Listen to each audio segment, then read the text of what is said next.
Este vídeo faz parte da série Quatro Titãs da Poesia Grega Moderna, um conjunto de 4 apresentações que o Núcleo de Literatura do Areté dedica a Seferes, Engonópolos, Ritsos e Elites, artífices magnos da língua grega, cuja obra ultrapassou largamente os limites geográficos da Grécia, consagrando-os internacionalmente. Professor, poeta e pintor, além de cenógrafo e figurinista de teatro, Nikos Engonópolos considerava-se mais do que tudo pintor, chegando mesmo a dizer que nunca foi um escritor sistemático. E isso não o impediu de criar muitos poemas, textos críticos, traduções e ensaios, todos de valor. Engonópolos pertence à célebre geração de 30 da literatura grega do século XX. Seus escritores, sem exceção, queriam romper a condição vigente, que tendia a transformar indivíduos em meras peças da engrenagem. A geração de 30 é absolutamente inovadora e célebre pela quantidade e pela qualidade de seus participantes. Só para citar alguns, Seferes, Ritsos e Elites, que também fazem parte da nossa série Quatro Titãs da Poesia Grega Moderna. Além de Embiricos, Sarandares, Gatsos e Vretacos. Nikos Engonópolos integra, tanto na pintura quanto na poesia, o movimento surrealista, um novo e mais acentuado realismo. O surrealismo, suprarrealismo, ou como preferem os gregos, hiperrealismo, bebeu na fonte simbolista, dos artistas que pretendiam arrancar a arte do campo da consciência e expressar o funcionamento real do pensamento. É evidente a interação com a psicologia moderna e, consequentemente, a influência de Freud. A nova onda é herdeira direta do expressionismo, que também valorizava as emoções e as distorções da realidade objetiva, como praticado por Van Gogh e Modigliani, por exemplo. Mas é importante mencionar que 3 séculos antes, o cretense El Greco já se exprimia de forma expressionista. Como movimento organizado, o surrealismo originou-se na França, na década de 20, com o primeiro manifesto do surrealismo de André Breton. Pouco depois, foi introduzido na Grécia por um intelectual grego que vivia desde 1926 em Paris, onde se encantou com a nova corrente, chegando a estudar psicanálise com o célebre René Laforgue. Depois de voltar à Grécia, em 1931, abriu um consultório que manteve por 20 anos e, em seguida, publicou sua primeira coleção de poemas em 1935.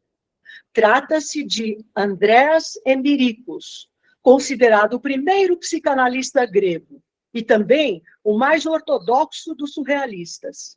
Sua primeira publicação foi chamada por um crítico de O Livro Escandaloso de um Demente. Como o surrealismo resultou bem diferente das outras escolas contemporâneas, acabou despertando a mais intransigente oposição, tanto entre os acadêmicos conservadores, como entre os críticos mais abertos às tendências modernistas. Curiosamente, também o surrealismo, 4 séculos antes do seu nascimento oficial, teve um ilustre representante na pintura, o flamengo Bosch. Se Embiricos foi o mais ortodoxo representante do surrealismo na Grécia, é Nikos Engonópolos o que melhor explora os elementos da nova corrente, sem se deixar dominar pelos métodos.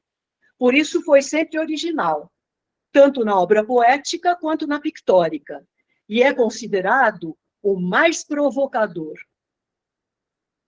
Todos os surrealistas pretendiam criar uma superrealidade, rompendo barreiras entre consciente e inconsciente, mundo interior e mundo exterior, onde o real e o irreal se encontrassem.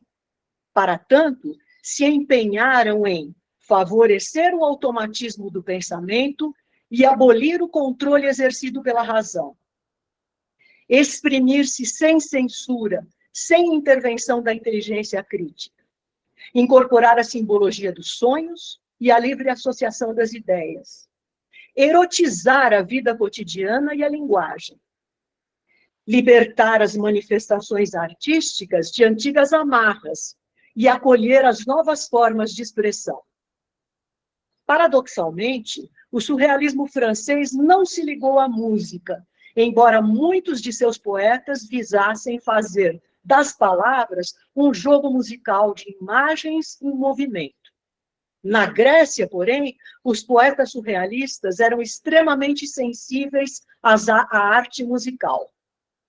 E com ela criaram fortes laços. Vide Engonópolis, mas também Seferis Elitsis, Litsus e Gatsus, que foram amplamente acolhidos e postos em música pelos compositores mais destacados, como Theodorakis, Hatzidakis e Mamangakis, entre outros. Nikos Engonópolis, em sua poesia, é múltiplo.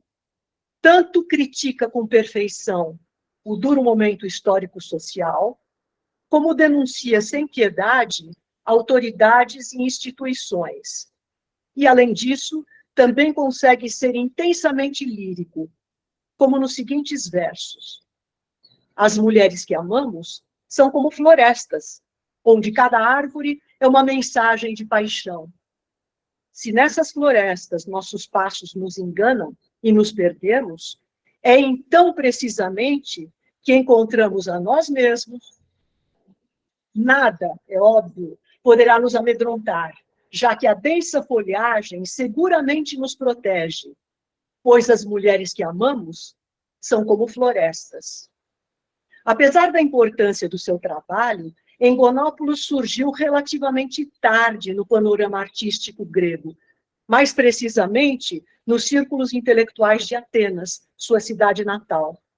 Viveu e estudou muitos anos no exterior, e só em 1938, com mais de 30 anos, teve suas primeiras telas expostas e escreveu seu primeiro livro de poemas, Não Fale com o Motorista, publicado em 1939.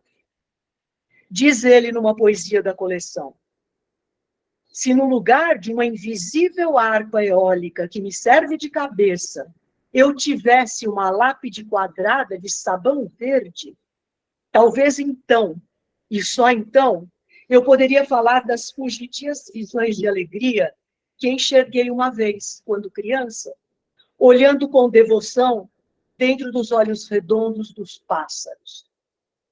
A Grécia, para manter sua coesão cultural e sua continuidade, sempre se apoiou na tradição e, com isso, possibilitou também a incorporação natural de movimentos vanguardeiros. Cubismo, surrealismo e expressionismo foram assimilados facilmente graças às obras de arte da Grécia arcaica, presentes no inconsciente coletivo de todos os gregos. A pintura de Engonópolis é um claro exemplo disso. Nesse sentido, o poeta revela uma atenção especial para com Orfeu, personagem presente em algumas de suas poesias e em muitas de suas telas. A Orfeu, nunca, mas nunca mesmo, nada o consolou pela dupla perda de Eurídice. Às vezes, brevemente, dizia algum poema em meio ao seu pesar. Outras vezes, também brevemente, as cores o seduziam. Com suas infinitas variedades e suas significativas combinações de todos os tipos. Uma vez, durante o pôr do sol, notou, dentre o azul do céu, sedutoras fileiras de nuvens. Por isso é que em Cavour, uma vez, um policial, como um penitente, exclamou: eis aí as nuvens do Engonópolis. Mas aquelas, na realidade, não eram as nuvens do Engonópolis. Eram facas, lâminas, navalhas afiadas e cimitarras que, sobre suas vestes azuis, as crudelíssimas virgens da Trácia carregavam. E, agitando-as em suas mãos impiedosas, as virgens cruéis, agitando-as, repito, caíram sobre ele, dilaceraram, despedaçaram Orfeu. De 1942 a 1943, durante a ocupação da Grécia, ele escreve um épico intitulado Bolívar, um poema grego, onde evocou o herói sul-americano Simão Bolívar, em paralelo com heróis gregos, tratando-os não como meros patriotas, mas sim como verdadeiros príncipes da liberdade. Um pequeno trecho. Bolívar, grita o teu nome deitado no cume da ilha de Hidra. Daqui, a vista se estende, deslumbrante, até as ilhas do Sarônico, até Tebas, até mesmo mais abaixo. Mas também até o Panamá, a Guatemala, a Nicarágua, Honduras, o Haiti, São Domingos, a Bolívia, a Colômbia, o Peru, a Venezuela, o Chile, a Argentina, o Brasil, o Uruguai, o Paraguai, o Equador, e ainda até o México. Até que viesses, a América do Sul inteira estava mergulhada em amarga escuridão.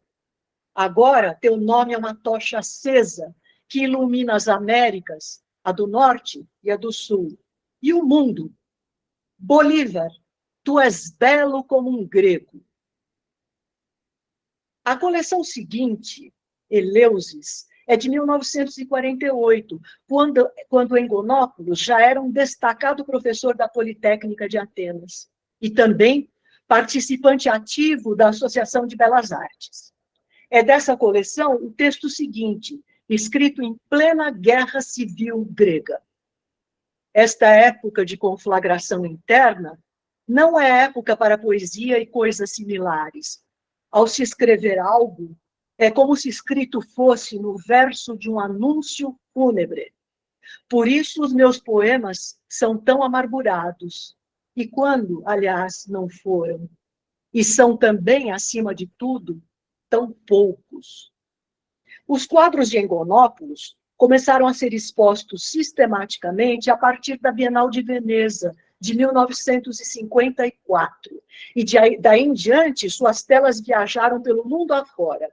Ele chegou até mesmo a participar da terceira Bienal de São Paulo, em 1955. Na penúltima coletânea de poemas de Engonópolis, de 1978, destaca-se um dos seus momentos mais líricos. Sempre amei com paixão cada manifestação de vida, e não me importava com a morte. Agora que me deixaste repousar ao lado da luz brilhante dos teus belos olhos, agora eu amo ainda mais a vida e já não quero mais morrer, nunca. Em 1985, Engonópolis morreu de infarto. A título de encerramento, talvez seu poema mais célebre. A poesia ou a glória? A poesia. A bolsa ou a vida? A vida. Cristo ou Barrabás? Cristo. Galateia ou uma cabana? Galateia. A arte ou a morte? A arte. A guerra ou a paz? A paz. Ero ou Leandro? Ero. A carne ou os ossos? A carne. A mulher ou o homem? A mulher. A forma ou a cor? A cor. O amor ou a indiferença? O amor. O ódio ou a indiferença? O ódio. A guerra ou a paz? A guerra. Agora ou sempre? Sempre. Ele ou outro? Ele. Tu ou outro? Tu. O alfa ou o ômega? O alfa. A partida ou a chegada? A partida. A alegria ou a tristeza? A alegria. A tristeza ou o tédio? A tristeza. O homem ou o desejo? O desejo. A guerra ou a paz? A paz. Ser amado ou amar? Amar.